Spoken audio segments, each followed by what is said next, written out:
Anda kembali menyaksikan Dua Sisi pemirsa, saya lanjutkan perbincangan Bung Kapitra. Tadi disebutkan bahwa tidak boleh pendampingan, tidak ada akses komunikasi dengan kliennya, ini melanggar aturan perundang-undangan, Bung Ajis menyebutkan. Ya, oke, mari kita lihat ya, kita jangan prejudice dulu ya. Setahu saya Densus itu kerjanya sangat teliti. Dia tidak gampang menetapkan orang tersangka apalagi nangkep.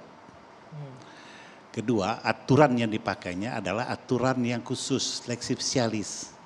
Contohnya, kalau di pidana biasa, penangkapan itu 1 kali 24 jam harus diterbitkan surat perintah penahanan. Kalau di pidana teroris menurut pasal Undang-Undang Nomor 5 atau 2018, 21 hari itu masih dalam episode penangkapan. Penahanannya sampai pengadilan 9 bulan, itu spesialisnya. Kedua, kita dengar ya, ada tiga dugaan yang disampaikan pada saudara M ini ya, oleh kepolisian. Menggerakkan orang lain untuk melakukan tindak pidana terorisme, bermufakat untuk melakukan tindak pidana terorisme, atau menyembunyikan informasi perihal terorisme. Dalam kaidah hukum ada yang disebut dengan delik by omission, membiarkan terjadinya suatu peristiwa pidana melakukan pelaku pidana. Kita lihat konstruksinya. Munarman hadir di waktu ada bayat itu. Munarman punya kewajiban melaporkan ke polisi kalau ada orang dibayat untuk menjadi terorisme. Jika mengetahui. Dia ada. Menurut Ajis tadi tidak tahu ini ya. undang-undang, dengar dulu. Ini menurut undang-undang pasal 13C. Benar, coba saya ingin meluruskan. Itu kan kalau mengetahui. Dia ada, harusnya dia lapor polisi. Ketika dia setelah seminar itu selesai, dia lapor polisi. Ada orang dibaiat ini. Oke. Nah itu pertama. Kedua, katakanlah Aziz katakan tadi, cuma sekali di Makassar. Penyidik kepolisian menemukan di 2 tempat lain pada peristiwa yang sama. Tidak juga dilaporkan. Kalau ini kalau kita persangka dalam persepsi sosiologi, oke, dia kebetulan hadir. Itu sosiologi, tapi persepsi hukum beda. Dia hadir di situ. Di Makassar tidak dilaporkan, di UIN tidak dilaporkan, di Medan tidak dilaporkan. Berarti dia menyetujui adanya perbuatan terorisme. Dan itu menurut Undang-Undang Nomor 5 tahun 2008 ini kejahatan yang dapat dihukum. Menyembunyikan informasi aja ada hukum minimal 3 tahun maksimal 15 tahun. Disitulah penyidik berpijak, runway-nya melakukan penyidikan dan penangkapan itu di sana. Jadi kita jangan bikin framing seolah-olah ini pezoliman, pelanggaran HAM. Oh, tidak. Oke, sebentar sebelum saya ada umbrella of law-nya. Oke, saya ingin karena tadi menyinggung ada di UIN ada kehadiran Munarman di sana ya. Kita akan ajak bergabung. Ini Wakil Rektor UIN, ada Bapak Arif Subhan. Selamat malam, Pak Arif. Ya, selamat malam, Mbak. Ya. Pak Arif, mungkin bisa dikonfirmasi, dijelaskan, diluruskan apakah benar memang pernah hadir Munarman, tersangka yang ditahan oleh Densus ini, dalam kegiatan pembayatan di UIN?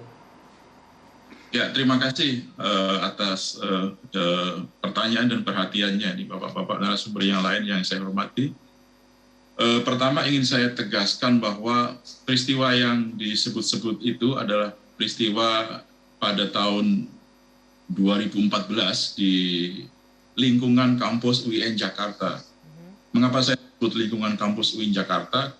Karena peristiwa tersebut itu terjadi di lingkungan komersial ya, UIN Jakarta. Jadi kita punya Syahidain, ini adalah semacam hotel, kemudian ada ruang pertemuan yang kita sewakan secara publik, dan pada saat itu ada organisasi atau kelompok yang menyewa tempat itu dan menggunakan kegiatan yang di luar pengetahuan pihak UIN Jakarta. Organisasinya apa, Pak? Nah, apa? Organisasinya waktu apa? Itu ya, kalau kita lihat di media sosial yang berkembang pada waktu itu, namanya adalah Forum Aktivis Syariat Islam atau FAKSI. Nah, kita tidak tahu apakah di situ ada kehadiran Bapak Munarman atau tidak, itu sama sekali tidak tahu. Karena memang ini adalah ruang komersial yang disewakan secara publik untuk UIN itu. Jadi tidak terjadi di lingkungan kampus dalam pengertian di lingkungan seperti ruang auditorium utama atau ruang-ruang pertemuan yang biasa digunakan diskusi oleh mahasiswa, oleh sivitas akademika, tetapi di ruang yang memang kita sewakan dan sama sekali kita tempat komersil yang dimiliki oleh UIN begitu Pak Arief ya. Nah, tapi tidak bisa terkonfirmasi apakah Munarman hadir atau tidak pada saat itu di acara kita organisasi. Tidak bisa mengkonfirmasi tentang kehadiran Munarman atau siapapun pada acara tersebut. Oke, acara tersebut berlangsung di sana 2 kali, informasinya benar nggak Pak? Kalau di dalam catatan kami ya itu terjadi di Syahidain, yaitu ruang publik, dan ada disebut-sebut terjadi juga di Masjid Fathullah di UIN Jakarta. Tapi penting dicatat bahwa di kampus kami itu ada 2 masjid. Yang pertama adalah masjid internal disebut dengan Masjid Student Center. Inilah masjid di mana sebagian besar sivitas akademika menunaikan ibadah, kemudian menjalankan kegiatan-kegiatan kemahasiswaan. Lalu Masjid Fathullah, masjid ini dipergunakan secara publik juga, sehingga juga terbuka untuk publik beribadah di situ dan berkoordinasi dengan pengurus masjid menyelenggarakan kegiatan di situ. Jadi itu organisasi yang sama Pak dengan organisasi sebelumnya yang menggunakan tempat itu? Saya tidak punya informasi kegiatan yang di masjid, tapi informasi yang kami punya adalah kegiatan yang menyewa Syahidain di lingkungan kampus UIN Jakarta pada tahun 2014. Oke, baik. Pak Arief Subhan, terima kasih sekali atas informasinya, Wakil Rektor Bidang Kemahasiswaan dari UIN. Selamat malam, Pak. Ya, sama-sama. Selamat malam.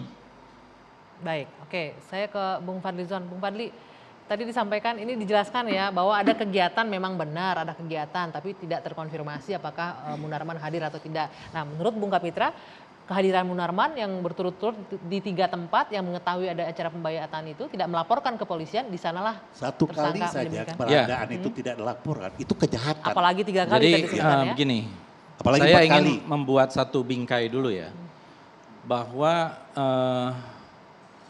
apa sih yang dimaksud dengan terorisme? Ini pada waktu undang-undang ini dibahas ya, 2017 dan 2018. Salah satu yang menjadi pokok bahasan ketika itu oleh Panja atau Pansus terorisme itu yang dipimpin oleh anggota DPR dari Komisi 3, Pak Romo Safei, itu adalah tentang definisi terorisme. Ya. Jadi kalau kita baca ini di dalam undang-undang itu, definisi terorisme nih, biar kita sama. Terorisme adalah perbuatan yang menggunakan kekerasan atau ancaman kekerasan yang menimbulkan suasana teror atau rasa takut secara meluas, yang dapat menimbulkan korban yang bersifat massal dan atau menimbulkan kerusakan atau kehancuran terhadap objek vital yang strategis, lingkungan hidup, fasilitas publik, atau fasilitas internasional dengan motif ideologi, politik, atau gangguan keamanan. Cukup jelas ya. Ini terjadi di 2014 dan di 2015. Terus kenapa baru diusut sekarang?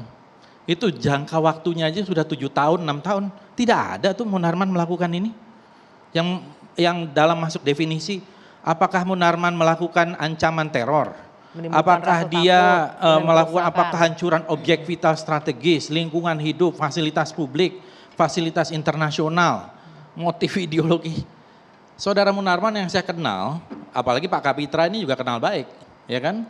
Dia adalah seorang lawyer, seorang advokat, berangkat dari LBH, Lembaga Bantuan Hukum, ya, pernah menjadi kontras, pernah di YLBHI, kemudian pernah menjadi pengacara di Freeport, ya, itu perusahaan Amerika sebagai profesional, dekat juga dengan polisi, dengan Pak Tito, setahu saya, ya, pada waktu itu.